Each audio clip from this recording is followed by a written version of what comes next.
Hey, gorgeous soul. Welcome to Spiritually Empowered.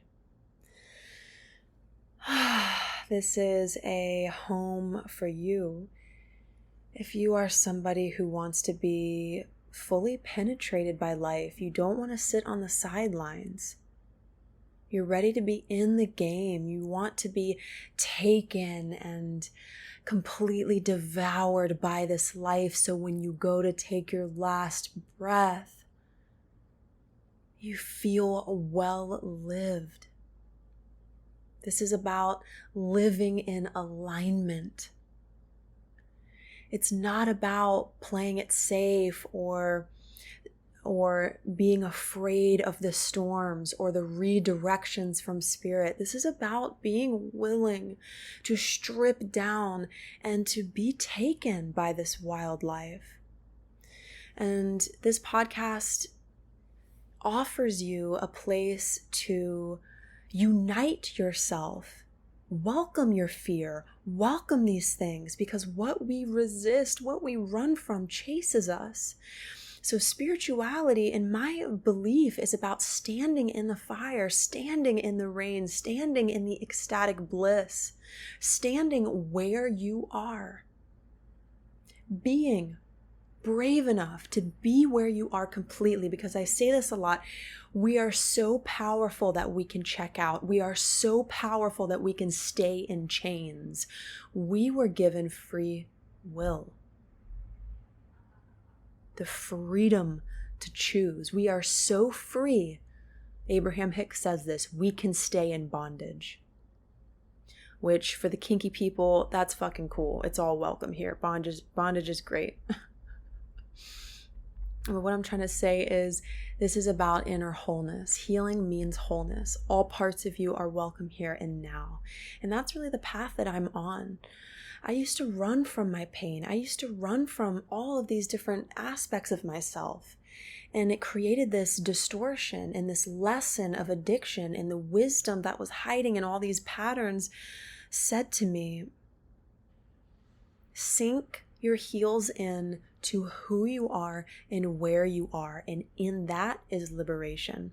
So that's what I want to take into our talk today. Thank you so much for being here, love. I hope you're having an amazing day. I hope you're having a day, and I hope that you take a breath now and just spread your energy out and breathe and be where you are. So I am currently in Maui, and if you hear background sounds, I apologize for that. That's just cars driving by, and my patio door is open because that's how I roll. I want that nature air to flow through. I just made a beautiful dinner for myself, pancakes and eggs, and it just felt really nice to get groceries. I'm here for the week and just taking a little solo soul journey here with no expectations other than just to fill my cup and follow the fucking magic and connect. And so that's where I'm at. And it's crazy because it's 2:39 in Richmond, which is where my home is, my other home. Everywhere is my home on this planet. First of all, I belong here, right? Everywhere is home. And right now in Maui, it's 9:40 p.m. So my body's just kind of rocking. We're rocking. I'm a night owl anyway, so here we are. But I wanted to share with you about just something that is meaningful to me right now. So I had a beautiful day. I just wandered. I don't have a rental car yet. I'm getting that tomorrow. So I just got to walk around, and luckily the place that I booked is walking distance to so many things. So I just walked and wandered and felt the heat on my skin. It was like 80 degrees today. And I wandered, and I was nervous to leave my little apartment this morning because I was just going out into the big wide world and, with myself. My moon's in Sag, and if you know anything about astrology, you know that Sagittarius is the adventurer. It says, I want wide open spaces. I am on a soul journey.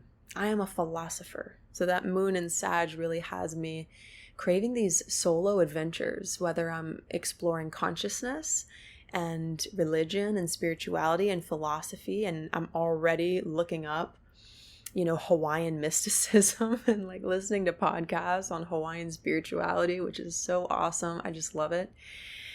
And yeah, I was, nervous to step out. And I just remembered that I'm somebody who is led by my heart. And so I choose not to have these barriers. I've got my goddamn force field. I mean that with love and power. I put my force field up. I have my psychic shield, y'all. I got my swords of psychic protection and all that. But in terms of, these barriers and these walls, boundaries are good, but these unhealthy walls, I don't have those. I walk and I feel. I'm vulnerable. I walk and I feel. And so I stepped into the world today and just had a really sweet time exploring and saying hi to people and just being around people and being in this new place is absolutely amazing. And as the day was going by, I found myself ready to rock out some yoga by the beach. So I walked myself over there. I did some yoga, put my ear pods on, really challenged myself. I stretched my energy. I pushed, I built that tapas, the fire, the purifying fire in the body and mind. I rocked out some music with my earbuds and I just increased the fire. I increased my power. I played with my power. I did the sit-ups and the yogi things and the challenging poses and whatever. Again, I said again, asana, or the physical practice of yoga, is 1% of yoga. It's an important percent though. It is still part of the whole. Breathing is yoga. Yoga means union. It comes from the Sanskrit root word yuj, Y-U-J, which means to weave, to unite. Yoga is the union of the self, and that is, in my eyes, what enlightenment is. It's unification of the self. It's not holy, holy love, holy love, holy love.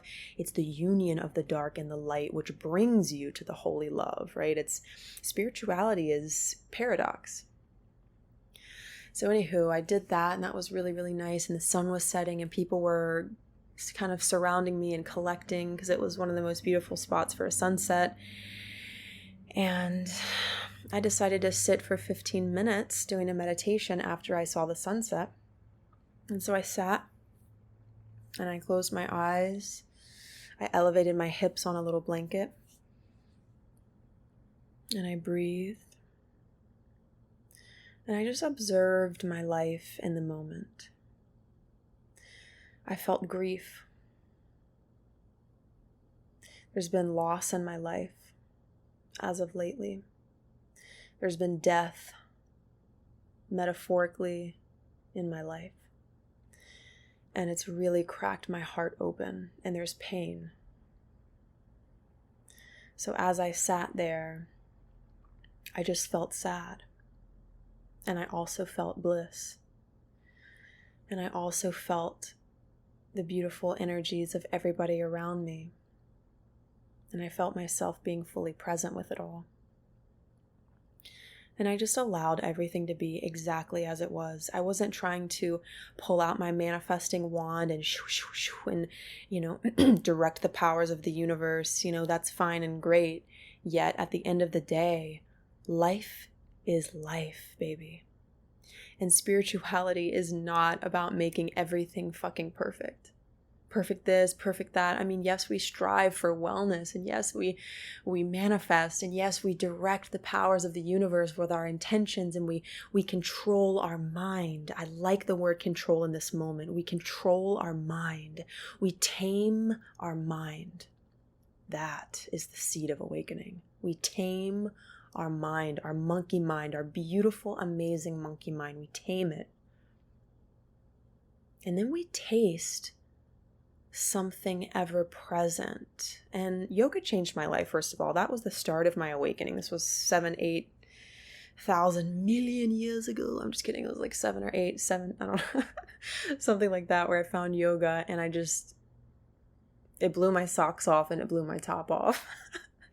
Because I was like, damn, all this Eastern philosophy is the fucking truth. Is the truth. And everything that I was I grew up with suppress this, suppress that, suppress this, suppress that, put a smile on, do this, do that, do this, that. I had an amazing childhood, first of all. I love my family, but what I'm trying to say is yoga is fucking epic. And there's wisdom that goes hand in hand with the asana, or the physical practice of yoga. And the wisdom is the juice. And the asana helps you attain the wisdom. Physical asana, the postures, the engagement, the fire, the core, all of the postures are there to serve your meditation. This is yoga history. I studied this, and I actually teach yoga teacher training. I have for a couple years now, and it's a big passion of mine.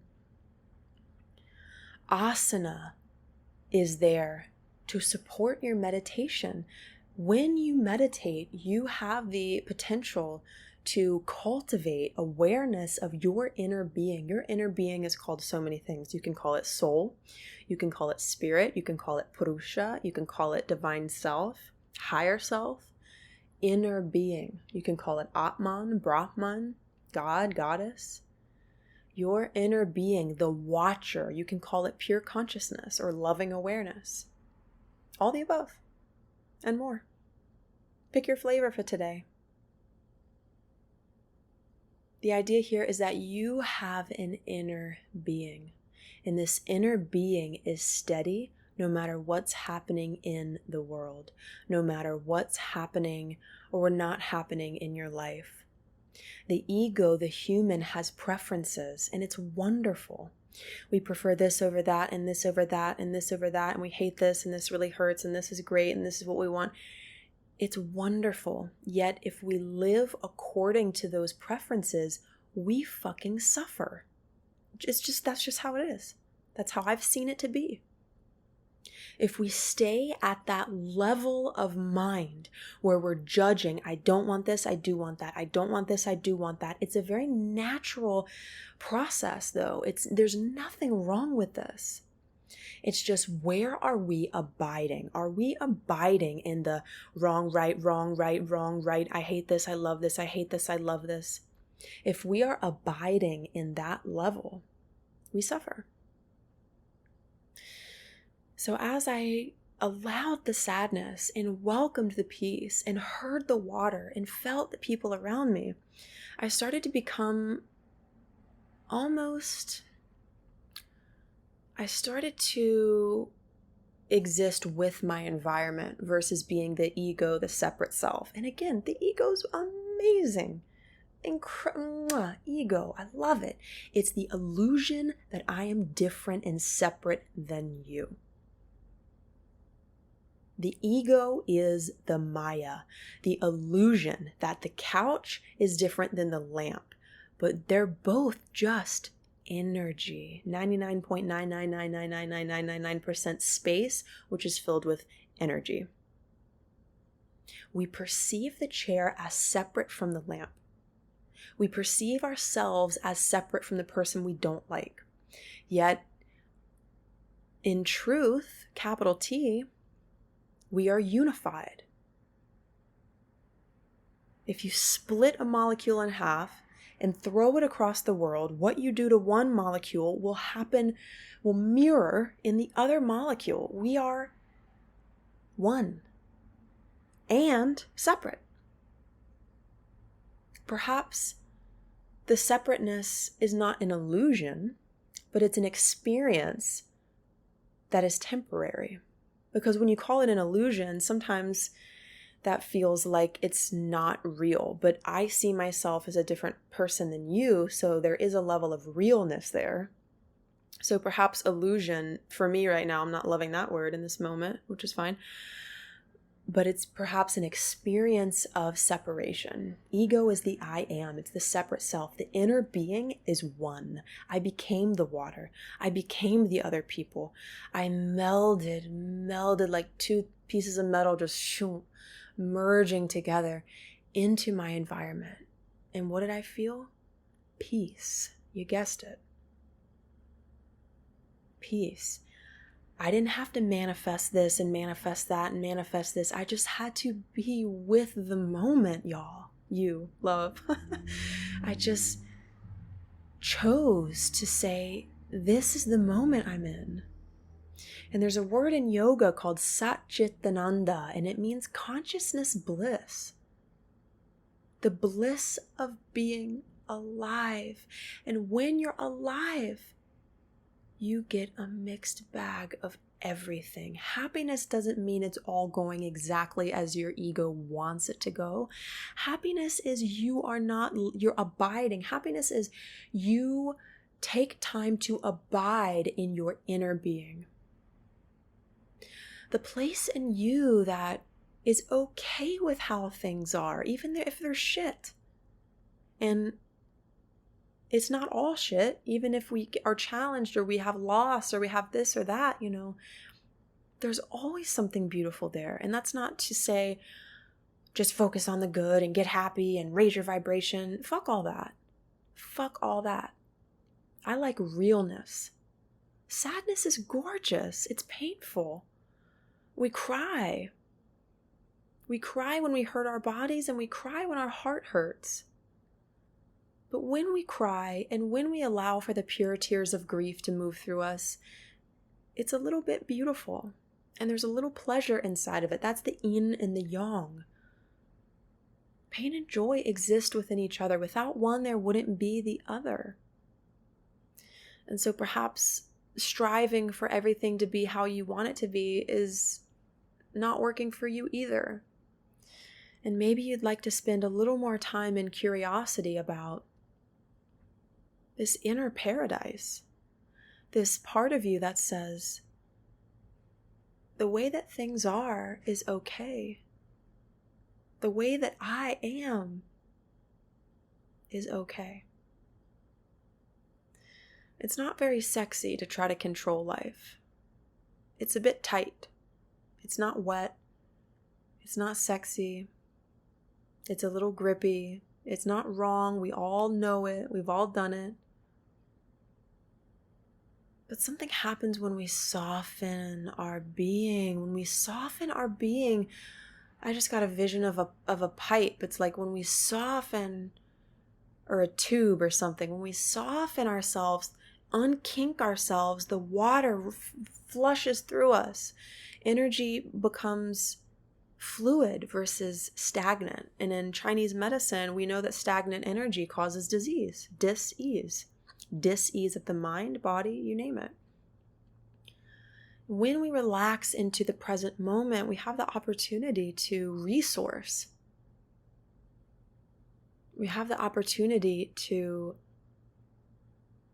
welcome new ways of perceiving, welcome new opportunities, welcome whatever is there waiting for us. I think when we unkink ourselves and we relax into the present moment and just let whatever's there be there, we're actually living versus running from something. So I invite you, if you're able to, take a breath, soften your body, let your body know that it's safe. Stress just wants to protect you, right? It wants to protect you. And whether you're stressed or not, just let your body know that it can relax, that it's safe. Give your body the command that it's okay now. And take a look inside yourself, and I want you to feel, if you're open to it, what's there for you. Does your shoulder hurt? Do you have a longing? Are you sad, happy? Turn your attention, flicker your attention inside your being. How are you? Are you willing? Are you ready? Are you curious about the part of you who is peaceful, no matter what's happening? No matter what. Satchitananda is bliss of life, but we've got to train ourselves to see it. We've got to clear away the fog in our eyes and wash our eyes out. And one way to wash our eyes out is by seated meditation. It is one of a million ways to do it. Tools are there to help you experience whatever you want to experience. One tool is to turn your gaze inside your body, release the belief right now that it has to be hard. Release the belief that these practices have to be hard and challenging and they suck. It gets to be easy. Because if you ain't enjoying the journey, you're not going to enjoy the peace when it gets here. It has your name all over it. One practice is to sit up tall. It's really good to move first to wring out the tension in your body, because the body can keep us on the I am level. The body is the I am, and it can keep us on that level. So when we do yoga, specifically, when we do a physical practice, we actually wring out and cleanse and clear the physical body with the different practices and engagement of the muscles and the breath, so that when we drop into meditation, seated, laying down, whatever it is, we can go further. And that's the purpose of yoga, physical yoga, is to sit and to have an absorption into your true self. If you're trying in meditation, you're not doing it right. That's so funny, because you can't do it wrong. If you're trying, stop trying. Stop trying to get anywhere. Stop. That's the mind. That's the ego. Take whatever resonates with you, but here's my invitation. Stop trying. Stop efforting. Just stop. I noticed the part of me that's efforting. Shoo. Goodbye now. I love you. Thank you. What's the part of you that's not efforting? What's the part of you that isn't trying? It just is. The isness. That's the place. It just is. It is the flower. It is the tree. It's not efforting and pushing and pulling. It's the isness. And sometimes we have to make love to the efforting and pushing and pullness to get underneath of that to that place of surrender. You have a portable paradise. You're the temple. And as I sat in meditation today, I remembered that. I altered my consciousness by dropping all effort. I mean, I pushed myself in my practice, though, in my yoga practice. I created the soil for the seed to grow. I put the dirt in there. I put the manure in there. I created the soil. I drank my water to the best of my ability today, drinking enough water. I breathed. I moved the energy. We need good soil. It's not perfect soil, but it's soil that's been toiled and loved on.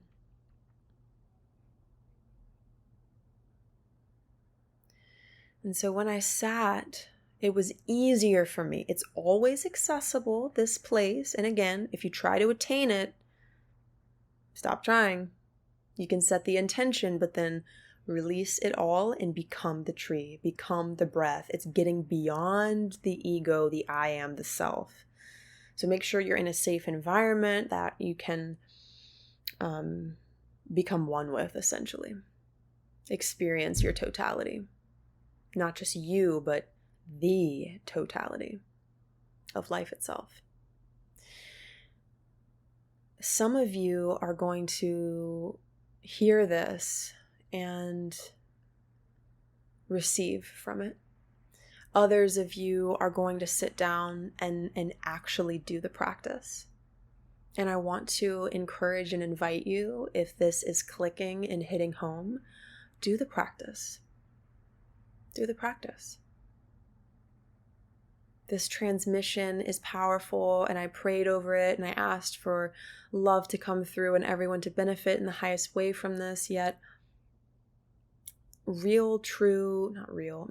mysticism is about experience, direct experience of that which you desire, or direct experience, period. And so I really want to invite you to have a sit, have a silent sit after you wring out your body. Shake for 30 seconds, just literally anything. You can stretch, you can do yoga, you can run down the street, whatever. Just breathe and move for any amount of time. Toil your soil. Your soil is the body and the breath. The breath is the bridge between physical and non-physical. So we want to breathe well through the body so that we can create the soil for this peace to sprout. You don't have to point your finger at the flower and tell it to grow. That's not going to do anything. You toil the soil. You exist in the moment. You welcome the sadness. You welcome the pain. You let it in, baby. You welcome it. Now, I always say, let's do some energy hygiene too. Let's clear the fuck out of our auric field. Let's sage with that ethical sage.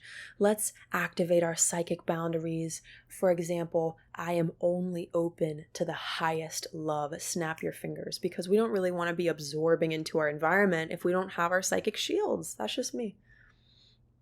So you know it. I always do it before I leave the house.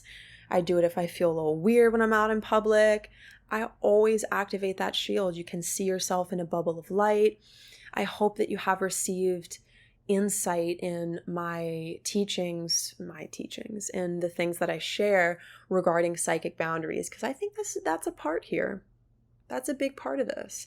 We want to only feel what's ours to feel. So just remember that's important too, is clearing this energy. You can do it so simply just with vocal declarations. You can take a bath, and set the intention. What do you want the water to do?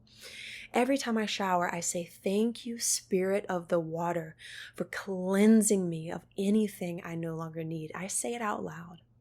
Shamanism is about relationship. It's not just about spirits, help me with this and help me with this and do this and help me with this and help me with this.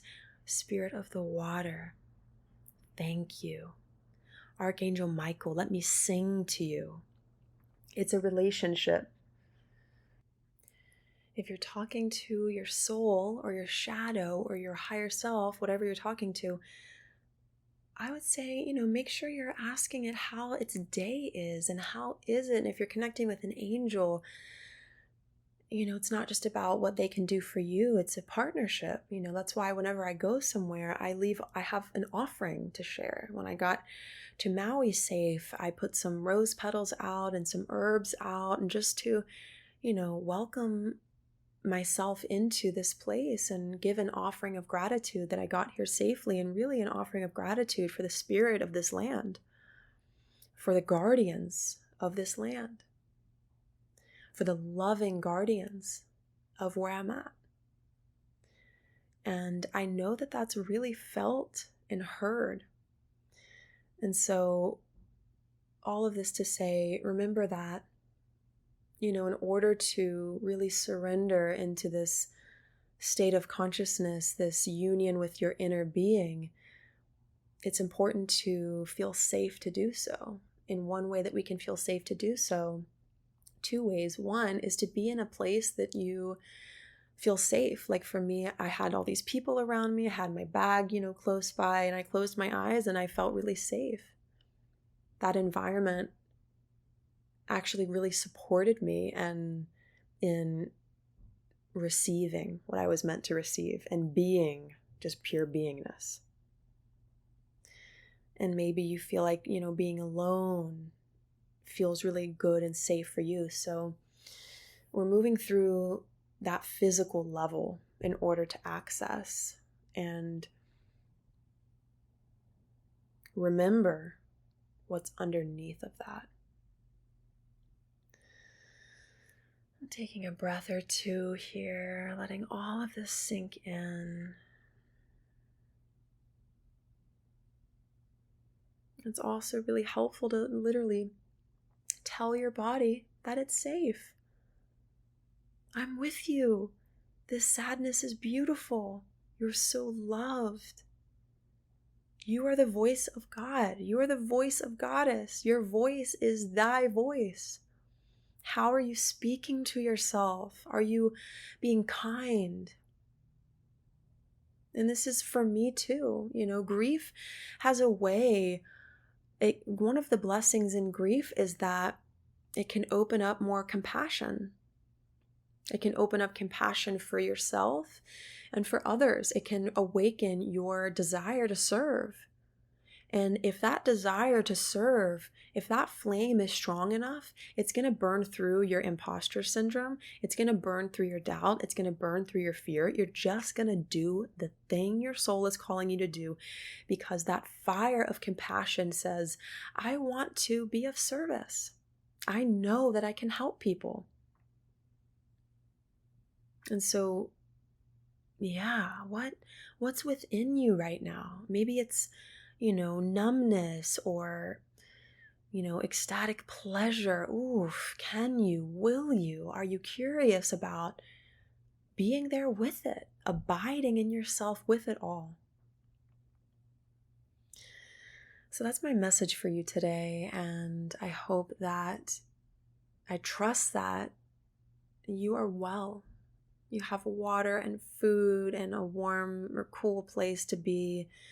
And I trust that you have all of the tools at your fingertips, and it just comes down to embodiment and practice and actually doing the thing that your soul is calling you to do, whether it's a seated meditation, yoga, weekly, daily practice, or starting a business. It's like whatever that nudge, that quiet, consistent nudge is calling you towards, I trust that you're going to, and you are doing it.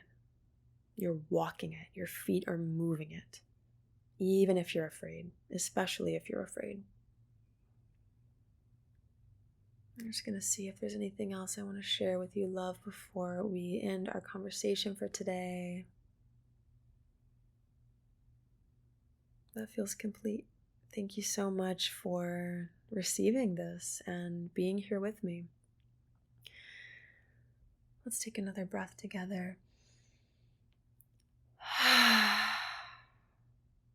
Feel free to send me a DM on Instagram at winged.alchemy or an email at ashley@wingedalchemy.net. I love to connect with you and hear how this impacted you. And I'd love to hear about your meditation practice and how you like to abide in your inner being, and what ways and what moments of the day, and when was the last time you felt that feeling of surrender and wellness, regardless of the happenings of your life